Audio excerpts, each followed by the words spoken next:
चौक मुजफ्फरपुर के संगे ढाड़ी के जलवा उठाई कंवरिया गे। चल गे सोना देवघर नगरिया पे नीले साड़िया गे। चल गे सोना देवघर नगरिया पे नीले साड़िया गे। लभर के संगे ढाड़ी के जलवा उठा के कंवरिया गे। लभर के संगे ढाड़ी के जलवा उठा के कंवरिया गे। सुन ले कजलिया मानी ले बतिया बैठी जो गाड़िया गे। सुन ले कजलिया मानी ले बतिया बैठी जो गाड़िया गे। लभर के संगे ढाड़ी के जलवा उठा ले कंवरिया गे। लभर के संगे ढाड़ी के जलवा उठाई कंवरिया गे। लभर के संगे ढाड़ी के जलवा उठा ले कंवरिया गे। लभर के संगे ढाड़ी के जलवा उठाई कंवरिया गे। डमरू वाले बाबा की लभर के संगे ढाड़ी के जलवा उठाई कंवरिया गे। बेला पतैया चढ़ाई बहू पटना से कावत उठाई बहू। सुइया पहाड़वा चढ़ा के तोरा शिवजी से दर्शन करई बहू। शिवजी से दर्शन करई बहू। शिवजी से दर्शन करई बहू।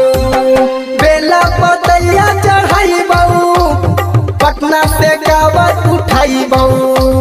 सुइया पहाड़वा चढ़ा के तोरा शिवजी से दर्शन करई बहू।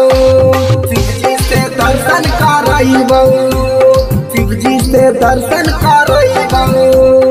बोल बम बोलत चलिए गे सोना शिव के दुआरिया गे। बोल बम बोलत चलिए गे सोना शिव के दुआरिया गे। लभर के संगे ढाड़ी के जलवा उठा के कंवरिया गे। लभर के संगे ढाड़ी के जलवा उठा के कंवरिया गे। लभर के संगे ढाड़ी के जलवा उठा ले कंवरिया गे। लभर के संगे ढाड़ी के जलवा उठाई कंवरिया गे। डमरू वाले बाबा की उठाई कंवरिया गे। गंगा में दुनू नहैबै काबर के अपन सजैबै। शिवजी के दर्शन लेके बोलबम बोलत जइबै। बोलबम बोलत जइबै। बोलबम बोलत जइबै। गंगा में दुनू नहैबै काबर के अपन सजैबै। शिवजी के दर्शन लेके बोलबम बोलत जइबै। बोलबम बोलत जइबै। बोलबम बोलत जइबै। चंदन बिहारी पीएम बिहारी ले जैतौ कंवरिया गे। रौकी राजा पीएम बिहारी ले जैतौ कंवरिया गे।